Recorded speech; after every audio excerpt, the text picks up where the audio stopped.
How long should a password be? Hi everyone, Leo Notenboom here for askleo.com.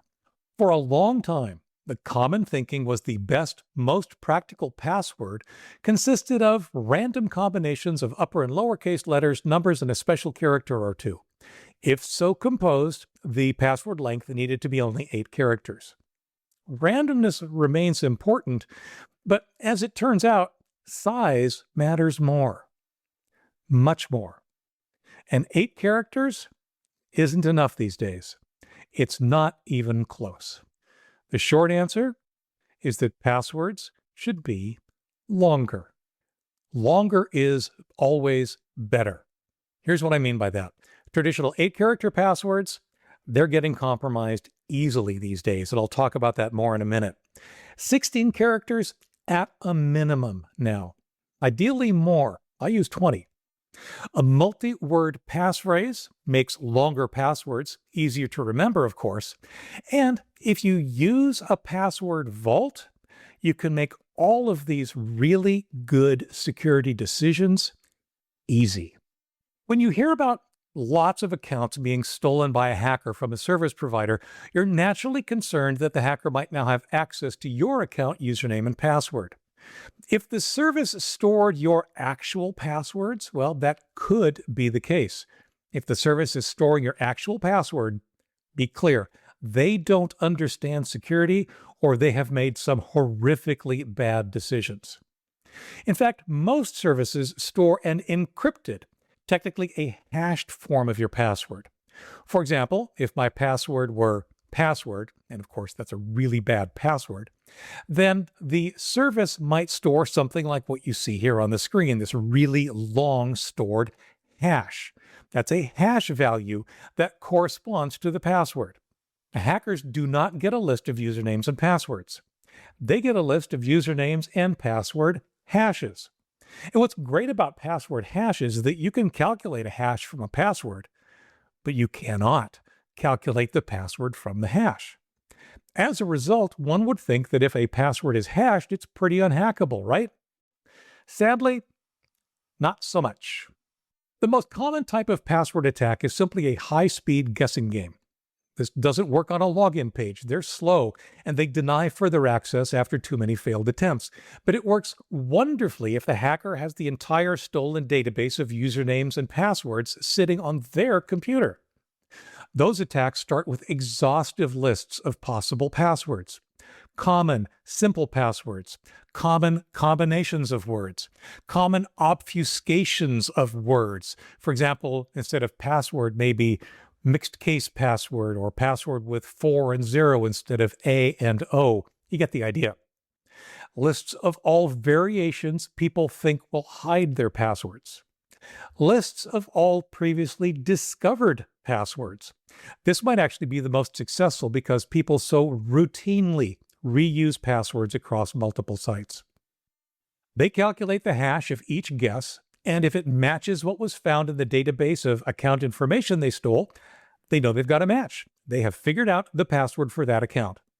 It's easy for hackers to make an amazing number of guesses, millions and millions of guesses in short amount of time. That's why you're not using a short password or common obfuscations, right? That's why a password created from totally random combinations of characters is best. It forces the hackers to move on to a true brute force attack of every possible combination in order to gain access. Now, computers are fast. In fact, the computer on your desk is so fast, its ability to do operations is measured in terms of billions of operations per second. Creating a password hash is not a simple operation on purpose. However, it is still something that can be done very quickly on most computers. Spread the work over many machines, perhaps a botnet, and the amount of processing power that can be thrown at password cracking is amazing.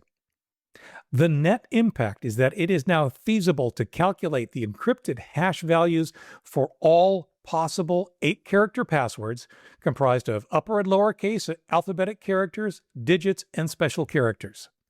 72 possible characters, 26 uppercase, 26 lowercase, 10 digits, and say 10 different special characters in each of the right position equals 72 to the eighth, or over 722 trillion combinations.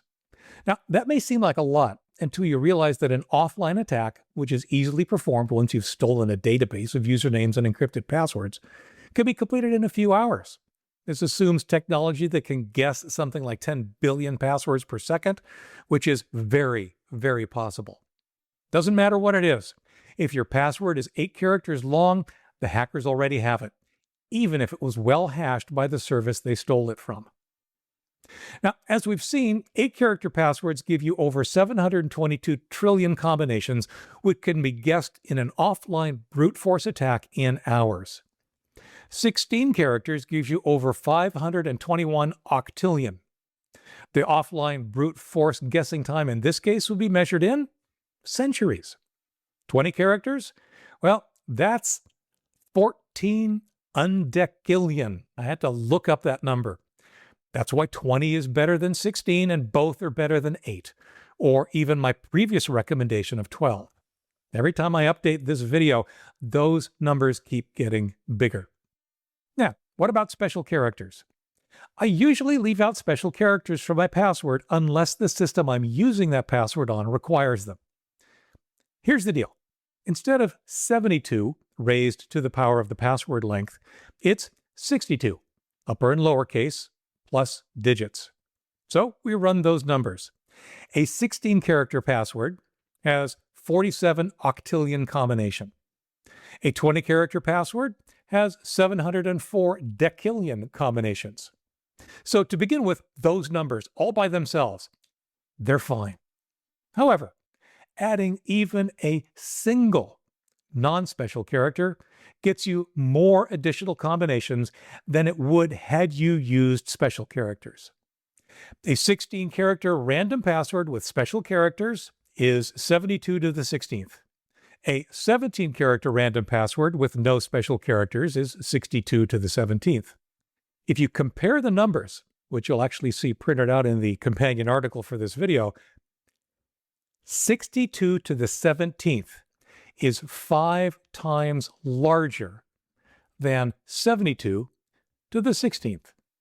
Yep, using special characters makes your password better, but significantly better yet is just to add one more character, or 2, or 6. Long passwords are good, but passphrases are better. What's the difference? Well, in general, a password is a random string of characters. A passphrase is a longer string of words. Passphrases are easier to remember, so it's easier to make long ones. As we saw, password length is the single easiest way to increase the security of passwords. You may have a nice, secure, 20-character random password that's difficult to remember. In fact, the only way to use this is with a password manager that remembers it for you. On the other hand, a passphrase like, "Its fleece was white as you know nothing, Jon Snow," at 50 characters is wonderfully long, secure, and most of all, memorable. Much like the now canonical example of correct horse battery staple, 29 characters, you might even have a difficult time forgetting it. The biggest problem with passphrases? Many services that use passwords don't allow spaces or such lengthy passwords. What about quantum computing? Of late, quantum computing has entered the discussion for sure. The concern is that its capabilities are supposed to be such that, well, no password is safe. That's not quite true. 2 things keep me from worrying about it. First, while we've certainly heard the hype and the promise of quantum computing, it's still a long way off.